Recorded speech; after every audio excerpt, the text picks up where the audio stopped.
Welcome back, YouTubers. It's OldChevy4x4 coming to you on a cold February the 5th. It's like 36 degrees out here, guys. But it's a pretty even. About 4:30. Time to cook up a little supper. So what better way to do so than in a Dutch oven, right? Today, guys, I'm going to be using the cool stuff that the fine folks over at CampMaid sent me. I got their coconut charcoal here. I got, as you can see, it's underway using their fire starter fuel cubes.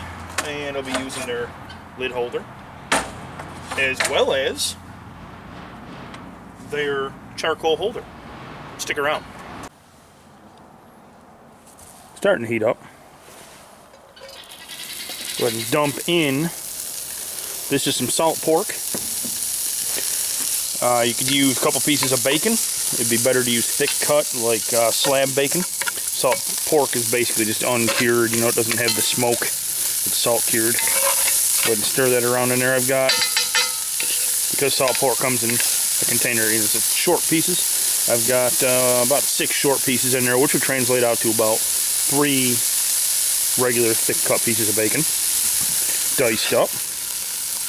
Go ahead and let that cook and start to brown up. Being that we are battling the cold here, I'm going to throw my cover back on.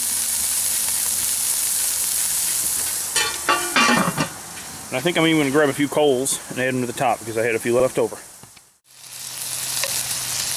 Alright, I'm going to go ahead and give this salt pork a stir. I don't want it to cook all the way through just yet, so I'm going to add in my aromatics. We got a carrot grated up. We got an onion diced up. We got a good sized stalk of celery. Stir that all around. I'll let this all cook down together until the salt pork is about done and the onions are starting to turn translucent. We'll see you then. Alright, this is right where we want to be, guys. The onions have cooked down. They're nice and translucent. The salt pork is cooked through, so we're going to add in about 1/4 cup of flour. Stir very well and get this flour kind of turning into a roux. So really want to stand right here with this and tend to it until this flour starts to darken up. We're going to start adding in some liquid, alright? I'm going to whisk for this. We've got the juice from the clams. Oh, there's 4 cans of clams in this recipe. The juice from those 4 cans is about 2 cups.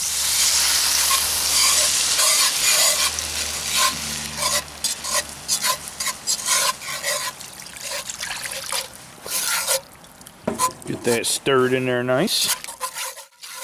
Now we've got 2 more cups of liquid, and depending on how you like your clam chowder, you can just do plain water. I've got a cup of clam juice and a cup of water. A little extra flavor going on there. Dump that in. Be sure to whisk it real good at this point. Make sure you get all that flour kind of dissolved, you know. That roux, I should say. The flour's already browned down.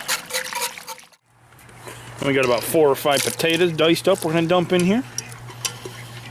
And the goal at this point is to get this simmering and let it cook until those potatoes are tender. Alright, guys, never mind the steam. We are where we want to be at this point. The potatoes are soft. It smells fantastic, let me tell you.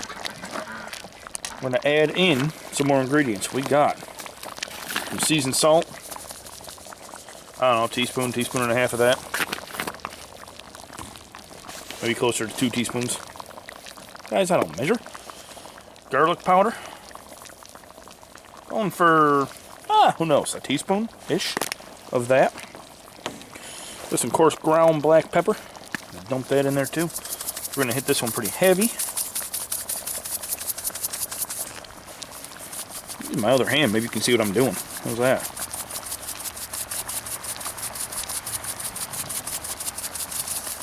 Yeah, it's looking good. Stir that up a little bit. Now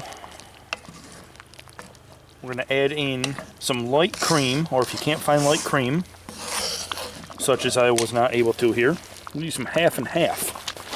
Shake that stuff, guys. It's going to have a little bit of a head on it if you don't, so shake it up. spill it all over your jacket. That works well.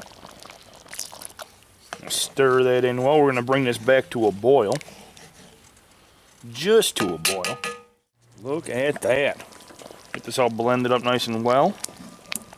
We're going to add in our clams. Now again, this is 4 cans of canned clams. I'm going to add that in. You don't want to add them in too early.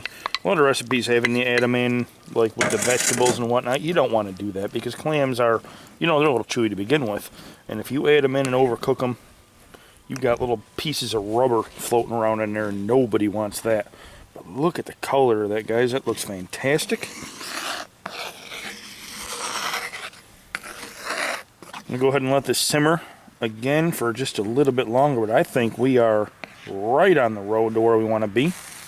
And before anybody says anything about this not being a traditional New England clam chowder, you're right. I'm from New York, not from New England. I'm living in Tennessee, far away from New England. But this looked good. The recipe looked good. I actually combined a couple different recipes for this one. I'm going to type it all out and put it down there in the comments below. Y'all check it out. Give it a shot. Let me know what you think. At this point, I'm going to go ahead and simmer it out and head to the house, and we'll see you with the finished product. Man, oh man. Does that look good? There's a bowl of it right here. We'll throw some oyster crackers on there and call that a meal. Here we go for the taste test, guys. Consistency is just wonderful.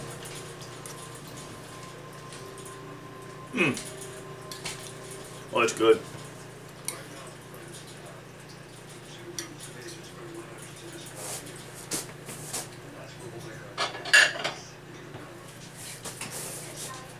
I'm going to shut this one down right now because that's really good and I want to go sit down and eat. As always, I do appreciate each and every one of y'all watching the videos, checking out the channel, leaving the comments and all that good stuff. Y'all do me a favor.